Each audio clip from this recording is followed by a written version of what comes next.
Hello, my name is Jeffrey Nicholas. I'm a professor of philosophy at Providence College. This is a lecture on MacIntyre's practices, the concept of practices as elucidated in his work After Virtue. And I'm going to contextualize these practices in relationship to his critique of modernity. So to begin, MacIntyre believes that moral philosophy today is in a state of chaos.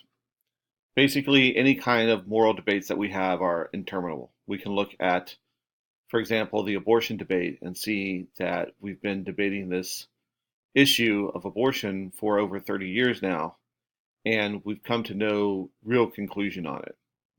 And we can say the same thing about many other kinds of debates in moral and politics today.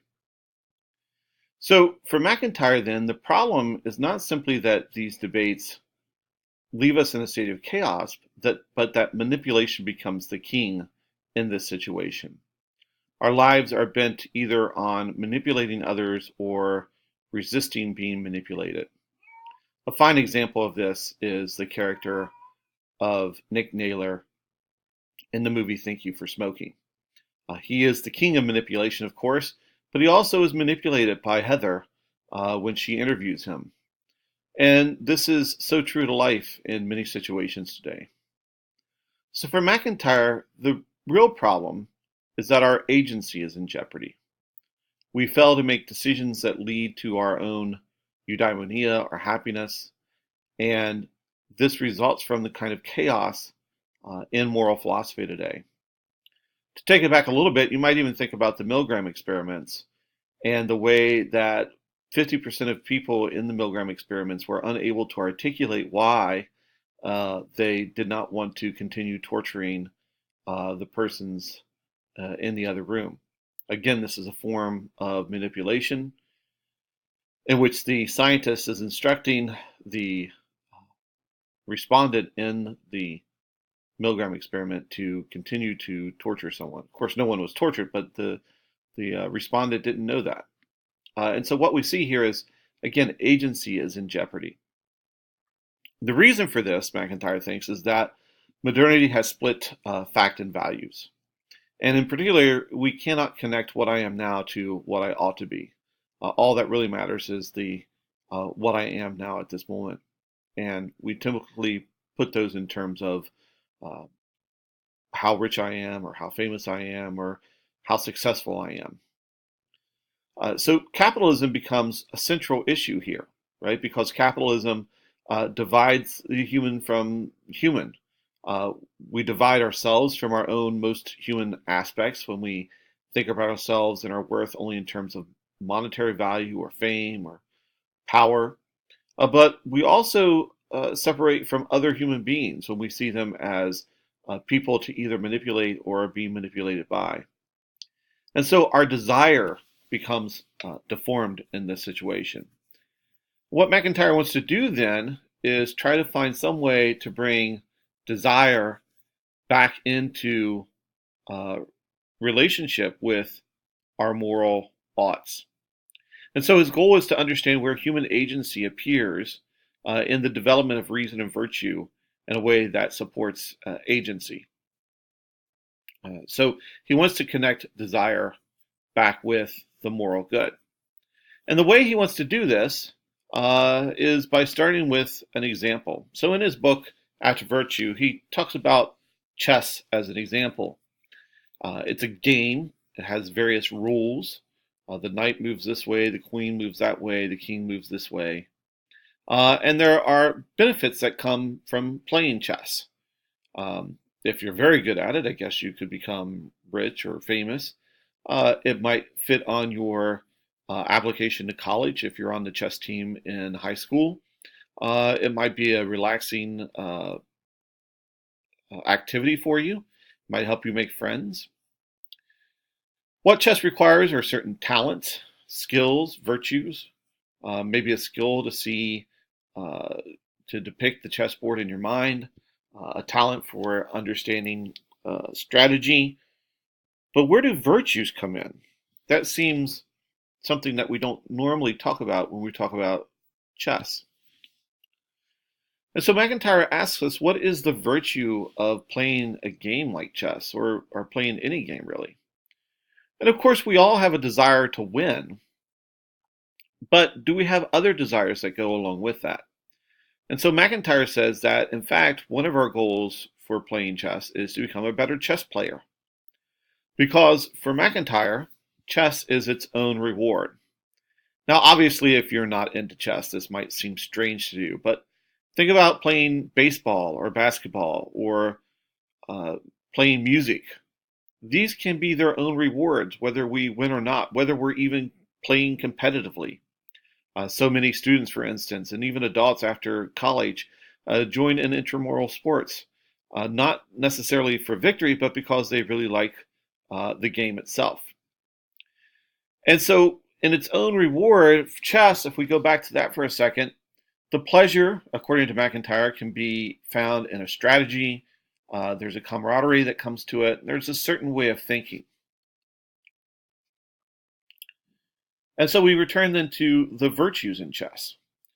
For MacIntyre, it requires certain dispositions: patience, courage, honesty, and justice. We're all familiar with patience, right? Taking our own turn, waiting for others, uh, giving ourselves time to think. Courage might be making challenging moves that we might not know if they work right or if they're going to succeed where we hope they do. Honesty, of course, no one benefits if someone is not honest, if they cheat. And justice, to be unfair to others. I'm sorry, to be fair to others. And so chess provides an example for the kinds of things MacIntyre wants to talk about, which connect agency back to virtue and desire. So MacIntyre believes that practices like chess are the first means by which human beings connect desire and the moral ought in order to discover agency. Now, I say the first means here, and MacIntyre, of course, talks about the narrative unity of life and traditions. And so I invite you to watch my other lecture on goods and virtues, in which I relate practices, narrative unity of life, and traditions together under the concept of goods. But for this purpose, for the purposes of this lecture, I just want to get clear on what practices are. So MacIntyre gives this very long definition of practices: any coherent and complex form of socially established cooperative human activity through which goods internal to that form of activity are realized in the course of trying to achieve those standards of excellence which are appropriate to and partially definitive of that form of activity, with the result that human powers to achieve excellence and human conceptions of the ends and goods involved are systematically extended. Let me take a moment to kind of parse out what this definition means. In my understanding of practices, there are 5 elements. It's a human activity, there are goods that are involved, there's standards of excellence, there are human powers, and human goods and ends. So the activity is coherent, cooperative, complex, socially established. So if we think of something like baseball, for instance, right? It's a coherent activity. There are different things going on. There's throwing, there's hitting, there's running, there might be yelling, all kinds of different things going on here, but together they make a coherent activity. It's cooperative, not only in the sense that there are other people involved, but also in the sense that there might be cooperation between people and cooperation with even people who are not playing the game. It's complex, which we see in all of the aspects of the game coming together. The throws become pitches, perhaps. The bat is used to hit the ball. Someone might catch it or throw the ball back to call someone out. And it's socially established. The thing to think about here is something like Calvin Ball from the old comic Calvin and Hobbes. In the game Calvin Ball, the rules are constantly changing, so it's not socially established. No one knows exactly what's going on. For those of you who study philosophy, you might think about Wittgenstein's idea of a private language. For Wittgenstein, there are no such things as private languages, and I believe that for MacIntyre, there were no such things as private practices. The goods of practices are internal to the practice. They are things that we receive only from this or that practice. because they're realized in the activity of the practice. So just to go back for a moment, if we think about playing baseball, we say that maybe one of the goals is to win the baseball game, but that's not internal to the practice of baseball, because you can still play baseball and you can still benefit from the goods of baseball, even if you don't win the game, or even if you're playing the game without any intention of keeping score. So when we talk about goods internal to baseball here, we might talk about the particular kind of strategy that goes with baseball when you have 9 players on a field, which would be different than the strategies of, say, football, or the different even from the strategies of chess. And there are standards of excellence here that we have to follow in order to realize these goods. So we can think about the great Johnny Bench, who establishes a standard of excellence for catching in baseball. These standards of excellence, of course, are appropriate to this particular practice and definitive of it, right? The standards of hitting in baseball are different than the standards of excellence of hitting in cricket. You're doing different things, you're trying to achieve different goals, and so they're definitive of the practice.